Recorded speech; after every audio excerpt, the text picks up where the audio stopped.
For some reason, after a few months, out of nowhere, we just started, like, having sex. Wait. What?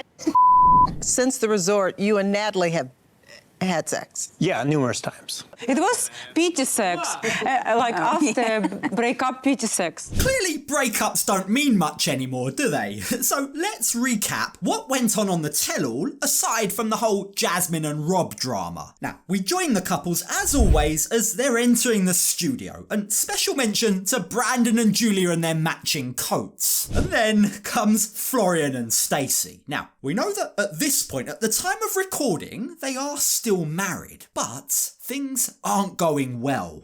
Since I left the resort with Stacey, everything coming kind of same different way, you know. Now, whatever new tricks they might have learnt from the therapist at the resort, since returning home, it seems like everything has gone downhill fast. You see, in a recent interview with People magazine from March 2025, Stacey heavily implied that she and Florian had separated. A lot has changed, she says. Quote, Florian's doing new things and I wish him all the best. Like, that sounds pretty final, doesn't it? I think we can say with some confidence that in real time, in real life, these two are no more. But with that in mind, back to the tell-all, and naturally, Sophie and Rob have shown up separately. But more surprisingly, especially considering he was sliding into Sophie's DMs, Rob and Josh arrived together.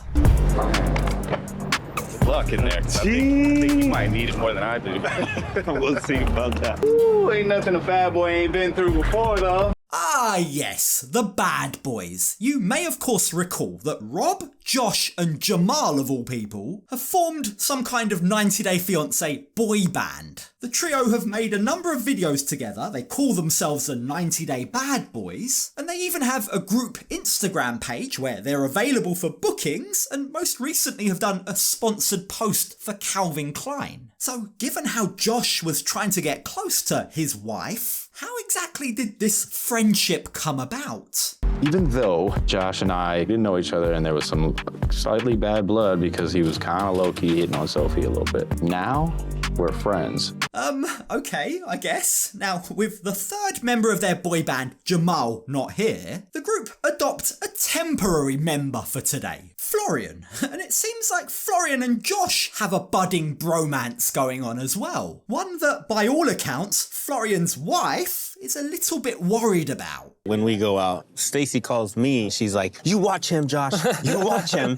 I'm like the single guy, and she's telling me to watch Florian. I'm like, okay, I got you. I watch him. Don't worry. Ha ha, how funny. I mean, there's nothing more hilarious than a stressed out wife whose husband has already cheated on her, worrying that he might cheat again, right? Now, Florian opens up to the bad boys about how he and his wife still don't have good communication. She still doesn't trust me when I go out, he tells them. And it's at this point that Natalie arrives. I have a lot of news to say, and I feel like it's a great time for me to tell all, on tell all. Josh owes me an apology, honestly. Wow, this breakup looks good on Natalie. She's glowing, she looks great. Who would have thought it, hey? No longer chasing after a man who isn't into her has had a very noticeable effect on her. But for as much as Natalie's newfound confidence is oozing, one thing hasn't changed. She still hasn't learned how to be a girl's girl. She's still a lot closer to the boys than she is to the girls. Whatever happens today, I'm on your side, she tells both Brandon and Rob.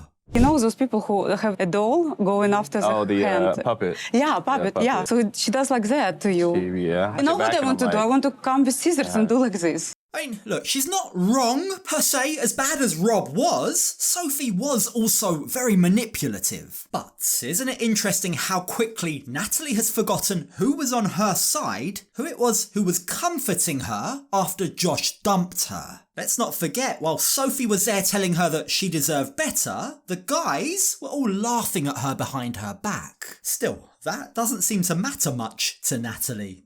And with your looks, you could date any girl, like... Tell her that. She thinks she's the best I could ever do, and I'm gonna be alone forever if I'm not with her. No, guess what? It's not true. Is Is Natalie flirting with Rob here? Like, Sophie was suspicious of Natalie during the last resort. She did claim that Natalie was flirting with him and touching Rob inappropriately. So let's just get this straight. Natalie's into Rob, Rob's besties with Josh, Josh is into Sophie, and Sophie and Natalie don't get along. Right, you can see how that's not toxic at all. Now, as for Josh and Natalie, well, it's very obvious that there's not much respect between them. Not only is Josh clowning around and pretending to be scared of her, but he also says this. If Natalie and Sophie end up going at it, like, I'm not gonna be there to have Natalie's back. Are you on your side? Sophie and we're fine now, we're friends, you know, maybe I'll stick up for Sophie. Something tells me Natalie isn't going to get that apology that she's after from Josh. But as we catch up with Sophie, we find out that she and Rob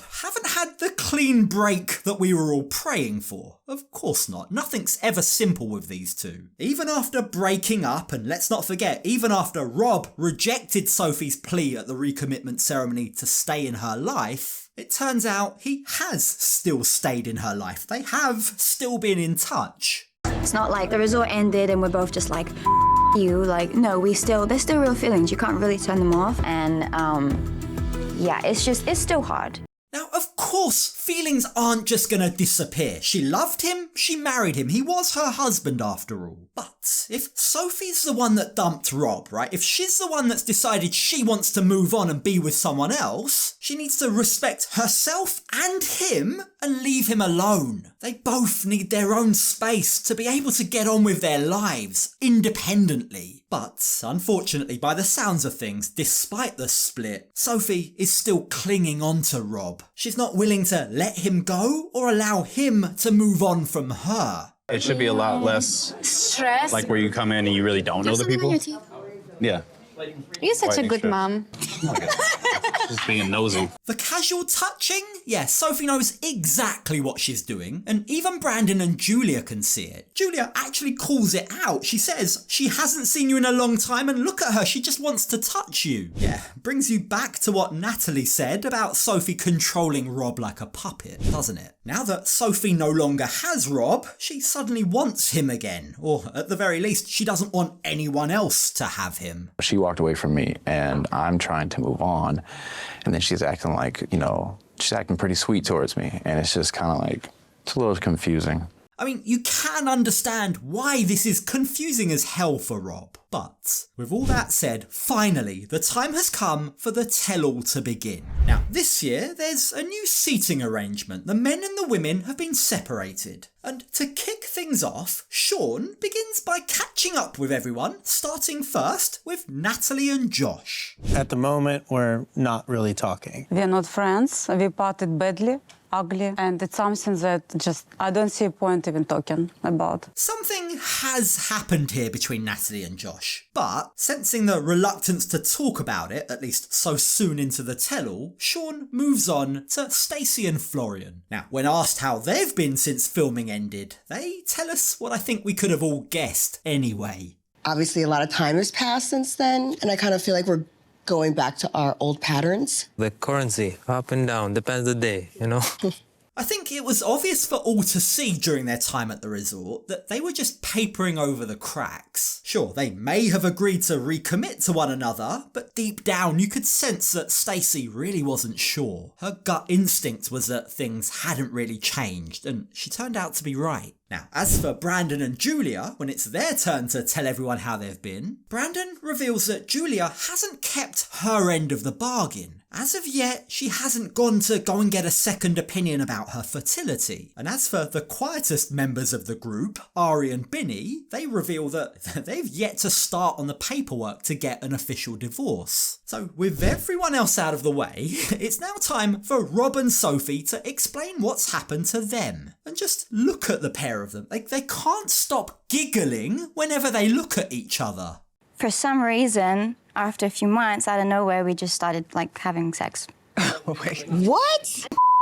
Ah, okay, so that explains a lot, doesn't it? No wonder Sophie was so touchy-feely. After almost a year of not wanting to have sex with Rob, this breakup seems to have liberated Sophie. Like, there seems to be a big psychological shift in her. Maybe now that she doesn't feel like he's cheating on her, maybe now she can actually be attracted to him again. But even with intimacy back on the table, that doesn't mean that her and Rob are back together. In fact, if you've been following either of them on social media, you'll know that things got very messy after this tell-all was recorded. Sophie made some very serious accusations about Rob, accusations that YouTube doesn't like me talking about. They instantly take down my videos or demonetize them. But in addition to that, the DA, let's call them DA accusations, in addition to those, and also in addition to accusing her husband of cheating on her with a man, rumours have also been spreading that she is now dating, or at least went on a few dates, with Chantel's ex, Pedro. Now, again, stepping away from the present day and going back to the tell-all, after Rob and Sophie's reveal, Josh seizes the moment and tries to make this all about himself.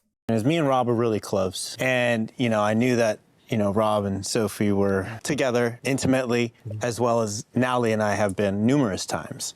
What is it with Josh? There's something about a middle-aged man boasting about having sex that just gives off huge loser vibes. Look, Natalie obviously didn't want to talk about that earlier, right? And yet here Josh is in a segment that's not even related to him. No one was even talking to him, and yet here he is jumping in with that information, trying to, in a bizarre way, grab the spotlight for himself. Look at me, it's not only Rob that's having sex with his ex, it's me too. And I think it's hilarious how Natalie responds to it. Listen to how she frames that sex. Since the resort, you and Natalie have had sex. Yeah, numerous times. Whoa. It was pity sex, after breakup, pity sex. Now, isn't it interesting that there's this weird dynamic going on here where there's all sorts of parallels between Josh's behaviour with Natalie and Sophie's behaviour with Rob. Both Josh and Sophie are exhibiting exactly the same behaviour, aren't they? Neither wants to let go of their partners, and yet neither is fully committed. What they're essentially doing is stringing the other person along. It's the same with Josh, and it's the same with Sophie. But, interestingly, while Rob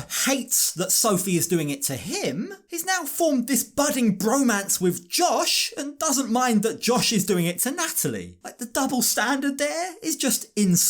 But as far as Natalie's concerned, right, she wants to make one thing very, very clear. Sure, there may be parallels, but there is one thing that's very different between our relationships. Rob and Sophie and me and Josh, we are different.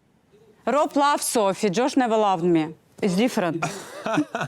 Correct! Finally, she sees it. Like, Natalie appears to have come a long way from the girl who was crying over Josh every day. She, like Sophie, needs to draw a line under this and move on. Their respective relationships were toxic and they didn't work. But there is one unlikely couple on that stage that might actually have everything it takes to be a good partnership. Just look at them. Maybe Rob and Josh can be happy together one day.